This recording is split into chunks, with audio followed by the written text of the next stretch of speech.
As an avid follower of the Celeb Reads Instagram account, I was pretty excited to see that Aubrey Plaza's reading list came out. I love Aubrey Plaza. I watched Parks and Rec when I was like 15 years old, so it's kind of always going to be part of my personality now, I guess. I've watched her W Magazine ASMR interview also so many times to fall asleep that I actually feel like we might have a psychic link now because of how many times I've rewatched all of that.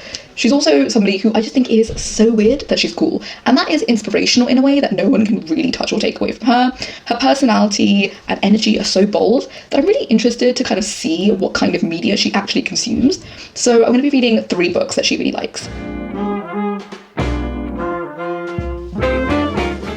So firstly, The Bell Jar. This is Sylvia Plath's magnum opus novel for all the sad, depressed girlies and for the first line of novel enthusiasts. Second thing I'm going to be reading is Joan Didion's The White Album, which is her essay collection. I'm not sure how I feel about essay collections, but still. And this one's for all the cool intellectual girlies who drink smoothies from Joe and the Juice. It really does have that vibe to me. And lastly, A Movable Feast, which is Ernest Hemingway's memoir, which follows his time living in Europe with his family. And I think that book really sort of rounds out and gives this list some dimension, whilst also feeling like it clearly belongs in this list too.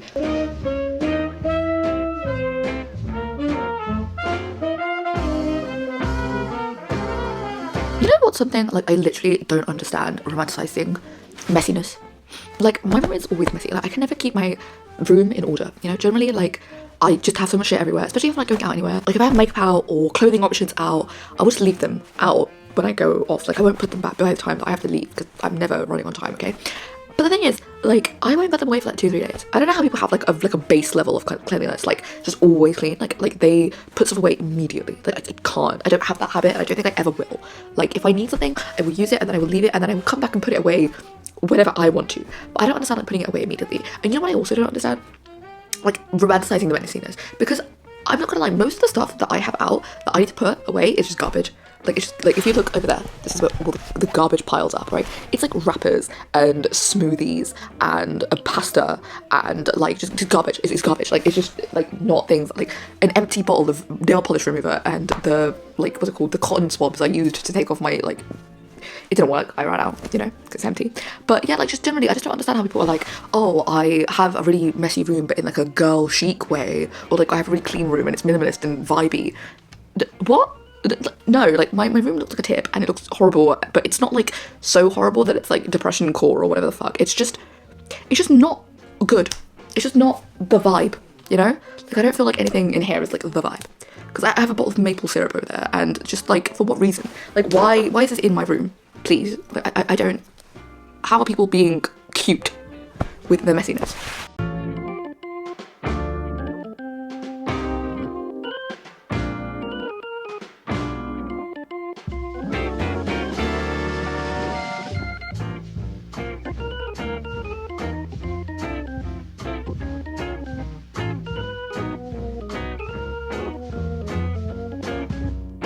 What is it about laundry that makes it just like so unbelievably annoying? Like, it's such an easy chore. Do you know what I mean? Like, it's not actually hard. It's just, especially because I live in my own house, as in, I don't own this house, but as in I live at home, so I'm trying to get out. But like, all it takes is like putting the laundry in the washing machine, putting on the washing machine, taking out the laundry, drying it, taking it back to my room. But it's like, there's so many steps to laundry that I fucking hate it. Like, I've been begging my father to buy a dryer for like 6 years.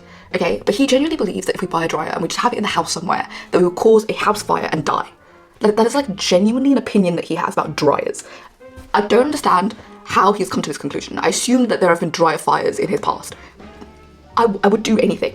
I'm not lying for a dryer, because, oh my god, I hate laundry so much. I hate it. Like, it's such an easy thing. Like, I could just listen to like a podcast and do all my laundry, but like every time I have like a mountain of laundry, and then I do the laundry, and then you have to take the laundry out of the, like, oh my god, this is the most first world problem ever, but like, I hate laundry. I hate laundry so much. Like, it's up there with like washing the dishes. Like, just 2 absolutely shite chores. I will broom anything. I will vacuum anything. I will clean any surface. Okay, I will iron my own clothes. I will cook my own food if I have to. But fucking laundry, bro, I hate it.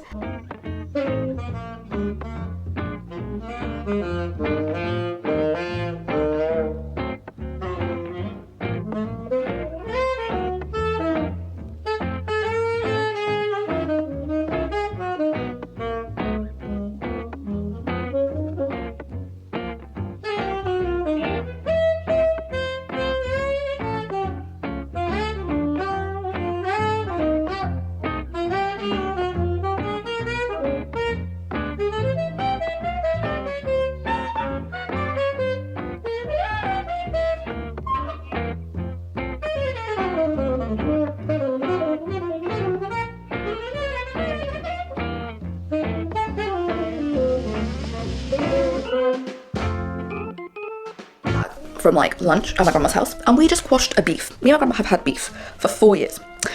I'm not going to get into it because that's so random for me to get into that, but like genuinely, what the fuck is wrong with us that we had beef for 4 years and we randomly quashed it on a Tuesday afternoon after having lunch together?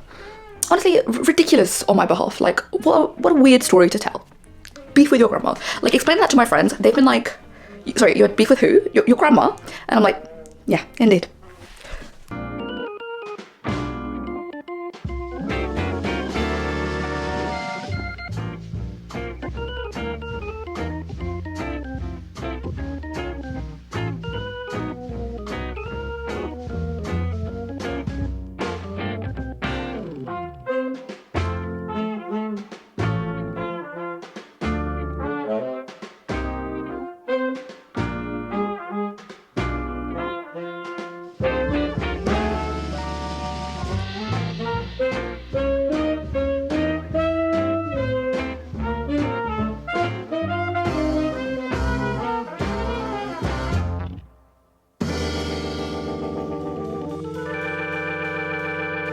So I started with The Bell Jar, and this is sort of the prototype for the OG sad girl literary fiction novel, and as a lot who's tried their best to avoid spoilers for this book from like a pop culture standpoint. I did not know what this book was about, actually, and I didn't realise it was sort of the mother of the no real plot following sad 20s woman in New York who's trying to be a writer but is also unflinchingly beautiful novel. You know, I didn't realise that was the mother of it all. So in a weird way, I read this thinking it was a little unoriginal and perhaps boring, since I'd read Sylvia Plath's offshoots first.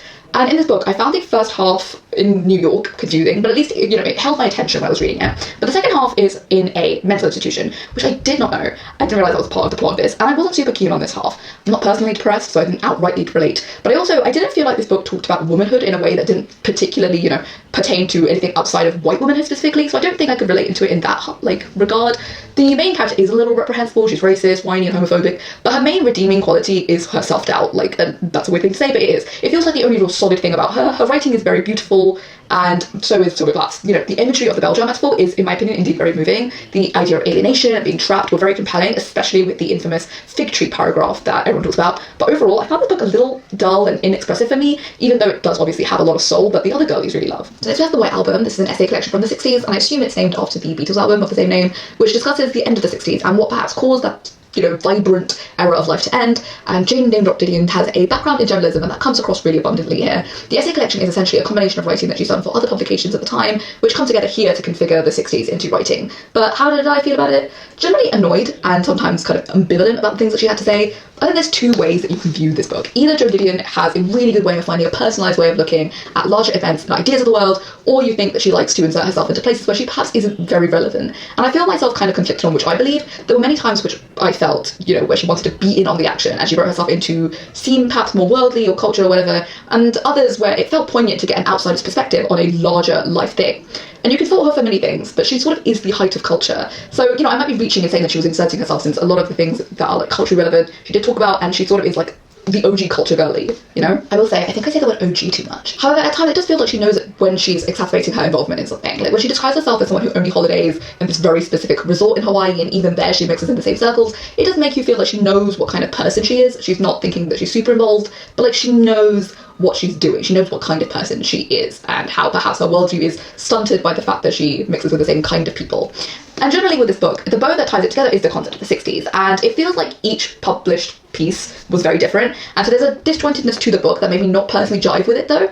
Like, from reading this, you can see that she's clearly the inspiration of, or at least the inspiration of, every female writer in the present era. So she can probably rest easy knowing that she's not for me personally. Thirdly, we have A Movable Feast by Ernest Hemingway. I consumed this while working at the JP Morgan Corporate Challenge through headphones with the audiobook on 2x speed. So as the investment bankers ran in front of me trying to raise money to offset their sins of working in banking, I was reading this, which I don't really think is the way Hemingway intended this to be read, not because he didn't know what an audiobook was, but because investment bankers probably wouldn't have been on his high list of people he liked.